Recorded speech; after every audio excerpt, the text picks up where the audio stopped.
Assalamualaikum warahmatullahi wabarakatuh. Alhamdulillahi rabbil alamin. Assalatu wassalamu ala asyrafil anbiya'i wal mursalin Sayyidina Muhammadin wa ala alihi washabbihi ajmain, amma ba'du. Jamaah salat zuhur yang insyaallah dirahmati oleh Allah Subhanahu wa taala. Seperti biasa, setiap ba'da zuhur setiap hari Kamis kita akan mendengar atau mengadakan acara kantin, yaitu kajian rutin yang pada kesempatan kali ini akan disampaikan oleh Ustadz Asep Mas Dinar LC dengan tema mencari teman akhirat. Jemaah yang insya Allah dirahmati oleh Allah Subhanahu Wa Taala, mari kita simak bersama apa yang nanti akan disampaikan oleh Ustadz Asep. Mudah-mudahan apa yang beliau sampaikan bermanfaat dan dapat kita amalkan dalam kehidupan kita sehari-hari. Kepada Ustadz Asep, waktu dan tempat kami persilakan. Assalamualaikum warahmatullahi wabarakatuh. A'udzubillahi minasyaitonirrajim. Bismillahirrahmanirrahim. Alhamdulillahirabbil alamin wassalatu wassalamu ala sayyidina Muhammadin wa ala alihi wa ashabihi ajmain. Rabbi shrah li sadri wa yassir li amri wahlul 'uqdatam min lisani yafqahu qawli. Allahumma iftah lana futuhal 'arifin wansur 'alaina min khazaini bi rahmatika ya arhamar rahimin. Segala puja dan puji syukur kita panjatkan senantiasa kepada Allah Subhanahu wa taala yang memberikan kita banyak nikmat, sehingga syukur alhamdulillah kita bisa berkumpul di tempat yang mulia dan penuh berkah. Diawali dengan salat zuhur berjamaah, dilanjutkan dengan thalabul ilmi. Mudah-mudahan aktivitas amal ibadah kita dicatat oleh Allah Subhanahu wa taala sebagai amal saleh. Ilmu yang kita kaji, yang kita pelajari, mudah-mudahan menjadi ilmu yang berkah manfaat dunia sampai akhirat. Ilmu yang bukan cuma sekedar tahu, tapi bisa berbuah amal soleh dan kebaikannya. Salawat serta salam semoga senantiasa terlimpah curah kepada junjungan kita, suri tauladan kita, Nabi Muhammad sallallahu alaihi wasallam, kepada keluarganya, para sahabatnya, dan kepada para pengikutnya. Mudah-mudahan kita semua termasuk umatnya yang senantiasa menghidupkan sunnah-sunnahnya dan kelak mendapatkan syafaatul uzma di yaumil hisab nanti. Amin ya rabbal alamin. Ikhwani fillah rahimakumullah, di dalam sebuah hadis, Pak, baginda Rasulullah sallallahu alaihi wasallam bersabda. Hadis ini dari Abu Hurairah radhiyallahu anhu. Apa kata beliau?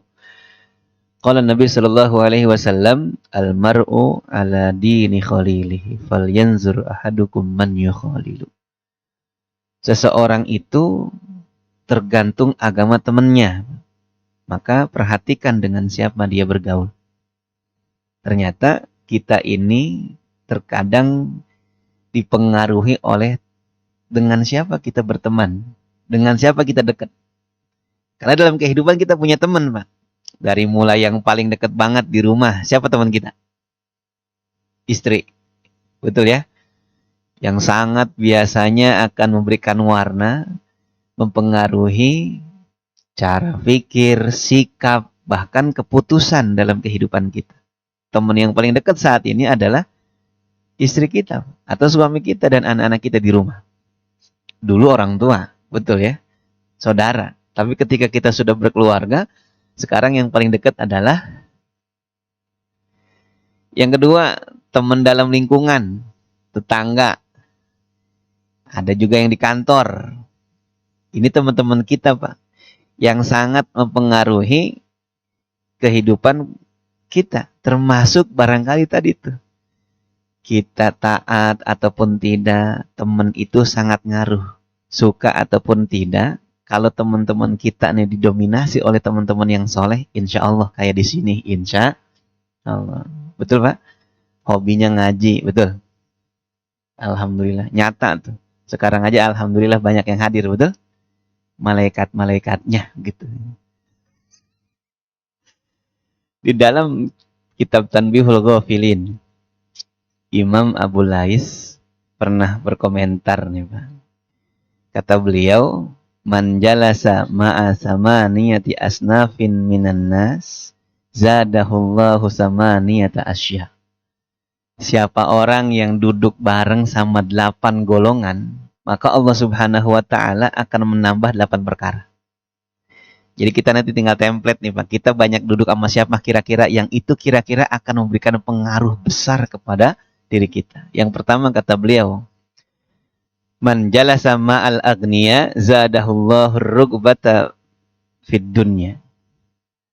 Siapa orang yang banyak duduk sama orang-orang kaya, maka dia akan ditambah oleh Allah Subhanahu wa taala kecintaan dan ambisinya terhadap dunia. Kalau kita banyak duduk sama orang kaya, Pak, minimal banget ada nggak kepengen kayak dia? Pengen punya kayak dia? Hah? Kita banyak naik mobil pakai Alphard, mobil Alphard. Contoh, enak juga nih mobil. Yang kita pakai biasanya mobil, alhamdulillah gitu ya, yang tipe-tipe 2 pintu lah, pick up. Kan 2 pintu juga itu. Ya, tiba-tiba naik Alphard, Pak. Kira-kira hati kita nih bilang nggak pengen punya mobil ini, betul? Coba kalau kita nggak pernah naik mobil yang lebih bagus yang kita punya, banyak syukurnya, Pak. Yang saat ini barangkali kita punya mobil ini, alhamdulillah, gitu ya. Kita nggak naik yang lebih bagus, kalau bisa naik yang lebih rendah di bawah kita, banyak syukurnya, alhamdulillah. Kalau kita banyak gaul sama orang kaya, pasti bertambah, Pak, kecintaan kita terhadap dunia dan ambisi kita terhadap dunia. Itu emang sudah lumrah. Sering main kita sama orang kaya ke rumahnya, gedong mentereng, rumahnya mewah, fasilitasnya lengkap, sama Pak, hati kita pasti pengen punya rumah kayak gitu, betul? Ada kolam renangnya, ya, Masya Allah. Pengen Pak? Pengen nggak? Pengen. Saya kalau misalkan kita punya duit banyak, kolam renangnya jangan 1, 2. Yang satu isiin air, yang satu kagak. Ya, yang diisiin air buat yang bisa renang, yang nggak bisa, situ tuh lari-larian aja. Yang kedua kata beliau, wa man jalasa ma'al fuqara zadahullahu syukra fi kismatillahi ta'ala. Siapa orang banyak duduk dengan orang-orang fakirnya, orang-orang miskinnya, maka akan Allah tambah rasa syukurnya. Kita misalkan alhamdulillah saat ini nih, kerjaan ada, ya, penghasilan meskipun barangkali pengennya malah lebih gede ketimbang yang sekarang, ada nggak Pak? Ada, alhamdulillah. Karena kita punya teman kadang Masya Allah, baru ditransfer Pak dari kantor, dari pabriknya, udah megang kepala, pusing. Baru ditransfer udah pusing. Ada nggak yang begitu? Ngapa? Ditekuk bah itu muka, pusing Ustaz. Kenapa emang? Habis ditransfer dapat gaji lah. Lah, harusnya kan senang. Emang kenapa buat pusing? Buat ini habis tuh kan. Itu udah dapat transferan. Kebayang nggak sama saudara kita yang saban hari nggak pernah ada transferannya? Anteng aja. Kenapa kita yang dapat transferan pada megangin kepala? Contoh nih Pak. Mudah-mudahan di sini kagak ada. Betul ya? Kita kan terkadang banyak ngeluhnya. Kenapa kita ngeluh? Kita nggak ada yang ngebandingin dengan kondisi kita. Kemarin ikhwatal iman rahimakumullah, ketika kita Idul Kurban aja Pak. Cerita sedikit nggak apa-apa ya. Di kita barangkali dapat bungkusan Idul Kurban, lingkungan kita nih Pak, ada sebagian yang nyela, dikit amat. Ada nggak yang begitu kira-kira? Ini mah panitianya kenyang gitu. Udah menyela, seujun lagi sama panitia, betul ya? Saya kan cerita bukan orang sini mah insya Allah sama aja gitu. Tapi kalau Bapak nih datang misalkan ke kampung mana, ke pojok mana gitu, jangan jauh-jauh dah Pak. Saya kan tinggal di Sukawangi kemarin ya, adain kurban tuh, Masya Allah, Rabbun. Dari sini dapat. Terus kemudian alhamdulillah di ujung-ujung akhir sore itu datang satu sapi Pak. Dikasih dagingnya juga mohon maaf cuma 3 on. Dicampur sama tulang sama macam-macam jadi 1 kilo dah. Ya. Barangkali orang sini, lingkungan sini dikasih segitu, nyela tuh. Tapi di sono Pak ngasihnya, subhanallah. Ada orang yang berkaca-kaca sampai nangis, coba ngucapin syukur alhamdulillah. Bekasi loh Pak, ya udah ada tol sekarang, tol gabus. Tapi kondisinya kayak gitu. Lebaran kemarin gimana, emang Ustadz dia kagak beli daging tuh? Enggak, bandeng sama ayam. Setahun sekali dia ketemu daging itu, kalau dapat bahasanya begitu. Masya Allah. Ini contoh. Kalau kita banyak gaul sama mereka, kita banyak ngucap syukur. Alhamdulillah. Kayaknya malu kalau kita ngeluh begitu kira-kira. Ya, kita ngeluh baik kurang duit. Padahal kalau pas kita lihat transferan setiap bulan, alhamdulillah. Saudara kita ngeluh nggak bisa. Kita masa iya masih ngeluh, betul Pak? Kita ngeliat rumah, aduh rumah saya kok cuman kayak gini. Padahal kalau misalkan kita jalan ke tempat yang lain, ada rumahnya lebih keren bahkan. Ya, daknya aja terbuat dari aspal dan beton. Coba itu.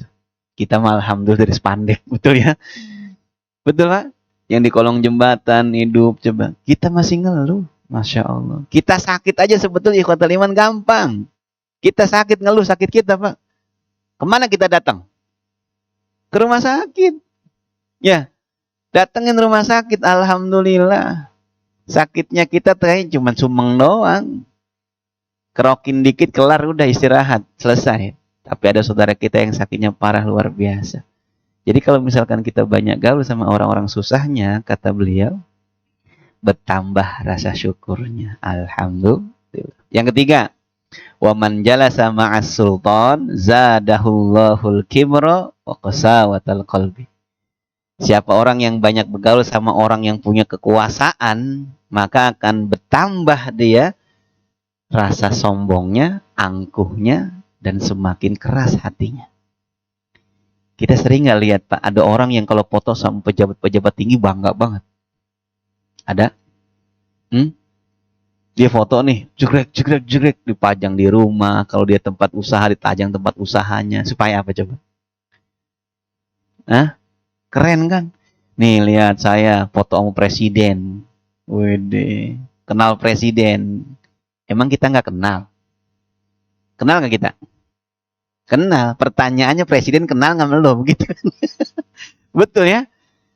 Foto kita mau jenderal, wah difotoin semua, tempelin, bangga buat kita. Nyata itu Pak. Kalau kita deket-deket sama para penguasa, bertambah angkuh kita. Karena barangkali orang bukan ngelihat kitanya, tapi siapa yang di samping kita. Bukan nggak boleh bergaul sama beliau-beliau itu. Gitu ya. Boleh Pak. Yang penting berani nggak, sanggup nggak kita untuk mengingatkan. Kalau misalkan nanti ada kebijakan, gitu, peraturan, undang-undang yang ini mempersulit nanti umat Rasulullah SAW, mempersulit nanti rakyatnya, maka kita berani untuk meluruskannya, begitu. Tapi kalau cuma sekedar kita deket gitu ya, bolak-balik ke pintu-pintu penguasa, bagi para alim ulama, ini banyak celaan dari ulama-ulama yang lain, bahkan dari baginda Rasulullah SAW. Tapi jikalau sanggup kita mengucapkan kalimat yang hak, kalimat-kalimat yang lurus, ini afdolul jihad, kata Rasulullah. Inda sultanin jair. Seutama-utama jihad, kata Rasulullah, kalimatu haqqin inda sultanin jair. Kita mengucapkan kalimat-kalimat yang hak, yang benar, yang lurus di depan para penguasa yang zalim kepada rakyat. Yang keempat, wa man jalasa ma'an nisa zadahullahul jahla wasyahwata wal maila ila uqulihinna. Siapa orang yang banyak duduk dengan perempuan ya Pak, maka akan bertambah kebodohannya, bertambah syahwatnya. Bener nggak sih Pak? Kalau Bapak banyak duduk sama perempuan, bertambah bodohnya, bener nggak? Halo? Lah diem baik. Nyata nggak tapi Pak? Fir'aun segitu gahar, serem, takluknya sama siapa? Sama siapa? Betul ya? Ketika dia memberikan titah, titahnya kan terkenal, kita sama-sama tahu dah. Kalau ada Bani Israel melahirkan bayi laki-laki, bunuh semuanya. Betul? Sesakan yang perempuan aja. Tiba-tiba Ibunda Asiyah nemu orok bayi di Sungai Nil yang dikanyutin emang sama ibunya. Betul ya? Ketemu sama Fir'aun nih. Laki-laki nih. Anak siapa? Kan begitu. Nemu. Mau dihajar sebenarnya, mau dibunuh, tetapi kan dilarang. Jangan Tuhan. Tuhan ini belum punya keturunan, kekuasaan, nanti siapa yang akan meneruskan kalau misalkan nggak punya anak laki-laki? Tuh, Pak. Perempuan. Sakti nggak berarti dia? Jagoan nggak? Sama yang kayak di sini. Ini kok serem-serem banget seragamnya. Tahu kalau di rumah dah. Halo? Kalau nggak percaya buka aja WA-nya, betul ya? Dari istrinya tuh kira-kira apa Pak? Pertanyaannya kira-kira ini mah ya. Iya, Masya Allah. Nama istrinya aja udah serem Pak, betul ya? Kalau dulu pas pengantin baru kan bagus tuh nama istri kita, macam-macam, my soulmate lah, my darling, bebek, macam-macam dah. Sekarang udah berubah Pak, masih yang dulu? Masih, alhamdulillah. Atau dari dulu emang udah begitu namanya? Iya, Mabes Polri. Serem-serem banget namanya. Saya punya temen itu Pak, pas lagi nongkrong kita kan ngobrol-ngobrol berbunyi HP-nya Mabes TNI ditaruh. Siapa itu? Bini gua gitu. Itu bukan kata orang, ada tuh suami iseng banget namain istrinya Mabes TNI. Kata kita, ya Allah, iya juga gitu. Isi WA-nya cuman interogasi, betul?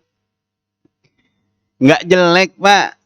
Ya, nggak jelek deket sama istri, kita hormat sayang sama istri. Halo, ada ibu? Ibu, halo? Dia punya pengajian sendiri sih Pak di situ. Ya, ada majlis lagi di situ. Bagus sih kata lima, kan begitu ya. Saya yakin lah istri-istri kita mau orang-orang baik, ngingetin suaminya, betul?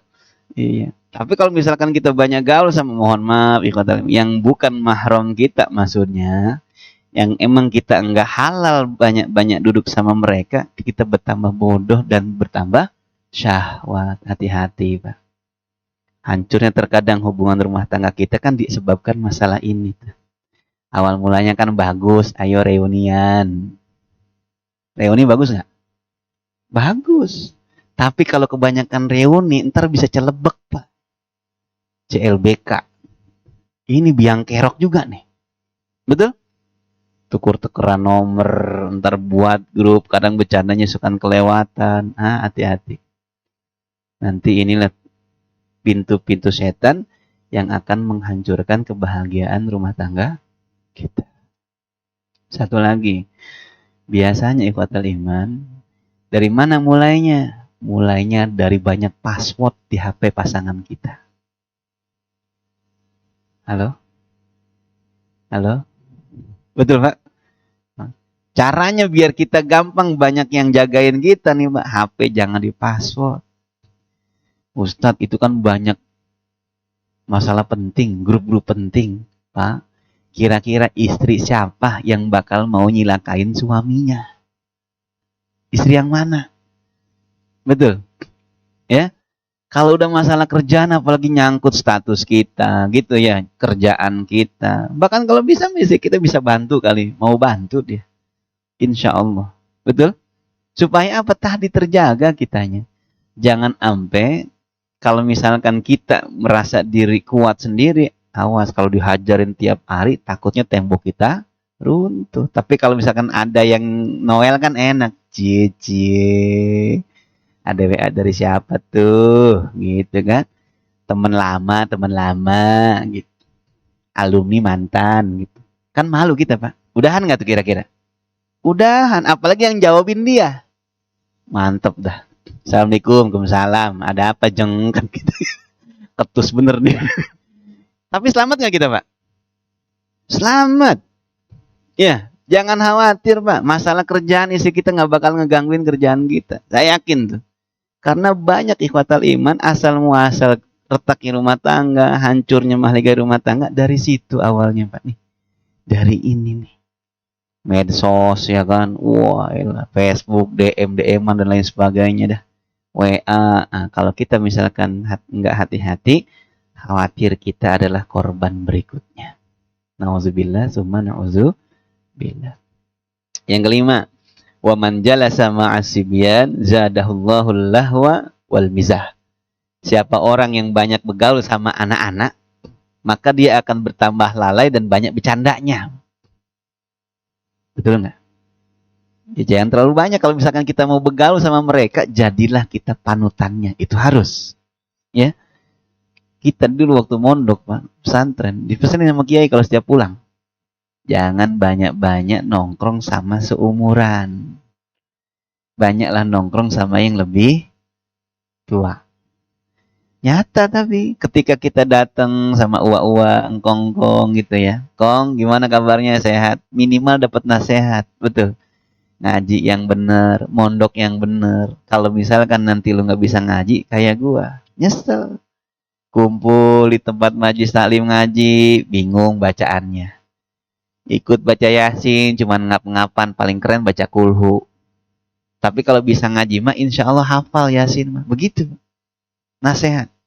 Jangan malah kita terbalik. Ini mah yang tua datang kepada anak-anak muda, merusak anak muda. Tua-tua keladi. Makin tua makin jadi.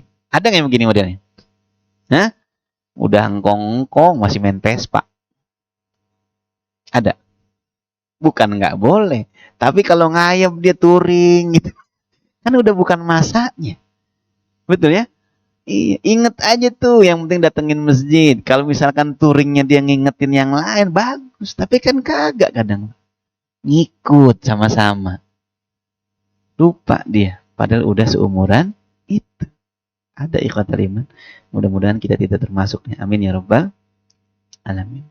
Yang keenam.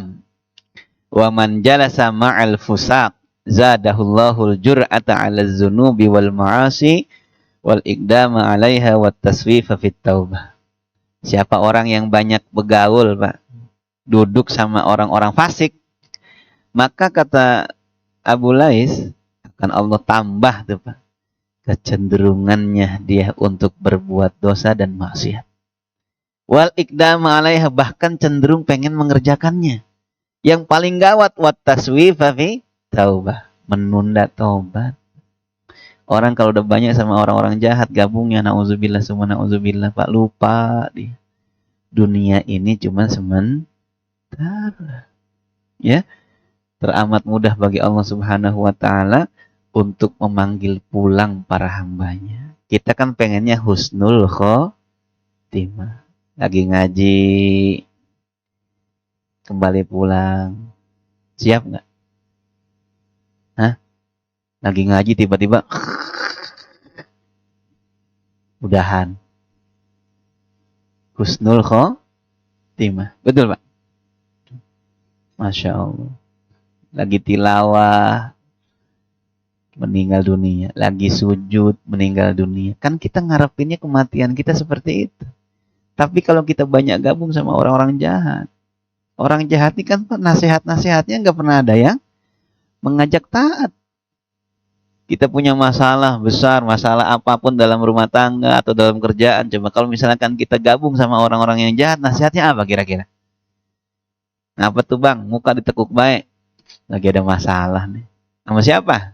Sama bini di rumah. Ya, bini model begitu tuh. Kalau yang belum soleh, Pak. Abang yang nyari duit. Abang yang capek. Udah jangan pusing. Ayo, pergi. Tuh. Diajakin pergi kemana kira-kira, Pak? Kalau misalkan kita gabung sama orang jahat. Ke masjid. Kagak, betul ya? Kemana tuh? Oh, Kartika. Ngopi. Kendedes. Ya, Ustadz apal. Ya Allah. Betul? Kalau misalkan kita gabung sama orang-orang, ya dia pikir dengan masuk ke tempat-tempat seperti itu, tempat-tempat hiburan, hilang masalah kita. Hilang sesaat, tapi ketika keluar dari situ masalahnya tambah, Pak. Duit kita habis, kita habis melakukan maksiat, tambah pelik pasti masalah kehidupan kita. Pasti itu. Tapi kalau misalkan kita teman kita yang lain, insya Allah. Kalau misalkan kita banyak gabung sama orang-orang jahat, Pak, dianggapnya kita dosa-dosa itu seperti biasa. Kata Rasulullah, perbedaan antara orang-orang ahli maksiat dengan orang-orang beriman, kalau orang-orang Yang ahli maksiat, Pak, melakukan maksiat, dia seolah-olah melihat lalat yang hinggap di hidungnya. Biasa aja. Tapi kalau orang beriman melakukan sebuah dosa, seolah-olah ada sebuah gunung yang akan menimpanya. Panik nggak dia? Panik. Ya, mati hati kita kalau misalkan banyak bergabung sama orang-orang yang belum soleh, belum jahat, masih jahat, masih banyak maksiat. Maka coba ikhwatal iman, mudah-mudahan ya kita punya tempat miliu gitu ya, orang-orang yang baik, amin ya rabbal alamin. Yang ketujuh, wa man jalasa ma'as salihin, siapa orang yang banyak duduk dengan orang-orang yang soleh, zadahullahu rukbata fit ta'ati wajtinabil maharib, maka Allah akan tambah, Pak, nih, kecenderungan kita untuk taat dan meninggalkan perkara-perkara yang haram. Orang-orang soleh pasti ngingetin kita, Pak. Jangan kaget dan jangan heran. Orang soleh nih pasti rewel dan cerewet. Ya, rewelnya kalau misalkan kita dalam keadaan baik aja nih, kita masih diberikan nasihat, masih diberikan semangat. Dan kalau kita lalai, dia nggak bakalan diam ngeliat kita lalai. Karena orang-orang soleh nggak bakalan seneng ngeliat temennya, saudaranya lalai. Sama-sama diingatkan, tawasau bil haqqi wa tawasau bis sabr. Kita udah benar, udah sabar aja masih dapat nasihat kayak Bapak sekarang. Saya yakin yang hadir di sini ahli ngaji, bukan cuma di sini, Pak. Di rumahnya pun barangkali di komplek masjidnya yang hadir ngaji orangnya ini aja pasti. Betul? Emang penyakit pengajian. Betul, 3L. Ya. Lu lagi, dia lagi, dia lagi, dia lagi. Yakin saya, Pak. Yang ahli ngaji saat ini di kantor, yang di komplek juga yang ini, Pak. Yang hadir. Betul, Pak?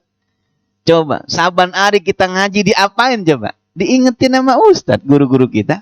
Padahal kita udah hadir di majelis taklim, udah sholat berjamaah, udah baca ayat-ayat suci Al-Quran, kita baca juga hadis-hadis, dengar dari guru-guru kita. Tapi kita nggak bosen. Itulah hebatnya orang beriman, ikhwatal iman. Semakin rindu malah dengan kebaikan itu. Makanya kan kalau orang beriman pasti pasang niat, Pak. Habis selesai mengerjakan satu kerjaan yang baik, maka dipersiapkan untuk mengerjakan amal berikutnya. Faiza faragta fansub. Ayat itu yang kita pakai insya Allah. Setelah sholat zuhur tadi, kita niatin saya cuma nunggu datangnya waktu asar. Ada pengajian, saya duduk di pengajian. Ntar masuk lagi ngantor, itu pun bagian jihad karena saya sedang bekerja. Mencari nafkah yang halal, yang barokah. Kan begitu, Pak? Amal soleh semuanya. Itu ikhlas. Siapa orang yang gabung sama orang-orang soleh, maka insya Allah, Pak, hatinya dekat sama kebaikan dan ketaatan. Karena orang-orang soleh pasti akan sangat berpengaruh dalam kehidupan kita. Bapak banyak gabung misalkan sekarang di masjid. Satu masjid baca Quran. Kira-kira kita megang Quran nggak? Meskipun barangkali kita nggak bisa, kita buka yang mana, tapi yang kita baca kulhu, yang penting baca Quran. Betul, Pak? Iya. Bapak ikuti pengajian, alhamdulillah. Meskipun berat banget, tapi karena kita semuanya ngaji, ikut ngaji nggak kita kira-kira? Ikut. Kan ada, Pak, sebagian kebaikan itu karena terpaksa. Ya, saya suka cerita tuh. Saya pernah waktu pertama kali datang ke Mesir itu, pas banget lagi bulan puasa Ramadan. Di akhir tuh, Pak, sholat di dalam saya, mungkin di sop ketiga atau keempat kalau nggak salah. Ya, udah masuk ke 10 hari terakhir Ramadan. Cerita aja. Tiba-tiba selesai sholat, orang kok nggak ada yang pulang gitu. Karena sholatnya di sana lama kan. Jam 10 baru selesai itu. Dikasih makanan kita, cemilan gitu ya, kasih kurma, kasih roti, kasih susu, kasih teh gitu. Nggak taunya mau sholat malam jam 11 pada berdiri lagi. Aqimus sholat, berdiri kita ngeliat ke belakang, orang udah penuh nggak bisa ke belakang, ya udah ngikut sholat malam, Pak. Syukur walhamdulillah 3,5 juz. Allahu Akbar, kita udah keringat dingin, Pak. Ya, pengalaman ini mah. Ada kebaikan yang karena terpaksa. Contoh tuh saya. Habis itu tobat kita besok kagak-kagak lagi udah. Jangan di dalam lagi, dah di luar aja gua. Udah sholat dari jam 11 sampai jam setengah 4. Allahu Akbar gitu ya. Orang kunut pada nangis, kita ngikut nangis, udah kagak jelas nangisnya kenapa. Itu contoh gitu ya. Kalau kita banyak gaul sama orang soleh kiri kanan depan belakang, kita pun ikut. So, kan begitu. Sama Pak, ceburin aja udah gitu kira-kira ya. Emang gak berat kalau ngomongin kebaikan, tapi kalau kita nyebur aja ngikut aja, insya Allah dah. Insya Allah. Yang terakhir, wa man jalasa ma'al ulama zadahullahul ilma wal wara'. Siapa orang yang banyak duduk dengan para alim ulama, maka Allah akan tambah ilmu dan waro'nya. Jadi ciri khas orang berilmu adalah ilmunya emang ada, mumpuni. Yang kedua, waro'nya yang tambah. Waro' kita tahu ya, jangankan yang haram, yang syubhat aja ia tinggalkan. Itu waro' namanya. Ya, orang alim dalam Al-Quran gitu ya. Terminologi alim itu innama yakhsyallaha min ibadihil ulama. Jadi yang disebut ulama itu adalah orang-orang yang takut kepada Allah Subhanahu wa ta'ala. Bukan cuma ilmunya yang banyak, gelarnya yang banyak, tapi semakin banyak takutnya kepada Allah Subhanahu wa ta'ala, dialah yang pantas menyandang gelar ulama. Siapapun bisa jadi ulama, Pak. Semakin tambah takwanya, semakin tambah takutnya kepada Allah, maka dia pantas mendapatkan gelar ulama. Karena sejatinya semua ilmu yang kita pelajari di dalam kehidupan, bertambah takwa kita dan dekati kita dengan Allah Subhanahu wa ta'ala. Nah, jadi ini 8 golongan manusia Pak yang bakalan kita temui dalam kehidupan. Kira-kira nih, kita pengen deket sama siapa dan nanti efeknya kita dapatkan seperti itu. Siapa yang dekat sama orang kaya, bertambah cinta kita terhadap dunia dan ambisi terhadapnya. Siapa yang banyak bergaul dengan orang-orang fakir miskinnya, bertambah rasa syukurnya. Siapa yang banyak bergaul sama penguasa, maka bertambah angkuh sombongnya dan juga semakin kelam hatinya. Siapa yang banyak bergaul dengan para wanita yang belum kenal Allah Subhanahu wa ta'ala, maka akan bertambah bodoh dan syahwatnya. Yang kelima, siapa yang banyak bergaul dengan anak-anak bukan malah menjadi panutan daripada yang muda, maka pasti akan bertambah lalai. Yang keenam, siapa yang banyak bergaul dengan orang-orang fasik, ahli maksiat, berbuat dosa, maka dia pun akan bersegera melakukan perbuatan dosa dan maksiat, bahkan dia menunda taubat. Siapa orang yang banyak bergaul dengan orang-orang soleh, maka bertambah kecintaan taatnya kepada Allah. Siapa orang yang banyak bergaul dengan para alim ulama, bertambah ilmu dan waroknya. Mudah-mudahan kita bisa pilih nih, gitu kira-kira ya, dari 8 macam manusia yang ada dalam kehidupan kita, mana yang paling cocok buat kita, yang mudah-mudahan kita nanti dimudahkan untuk dekat dengan Allah Subhanahu wa ta'ala. Ini bagian pertama baru, Pak.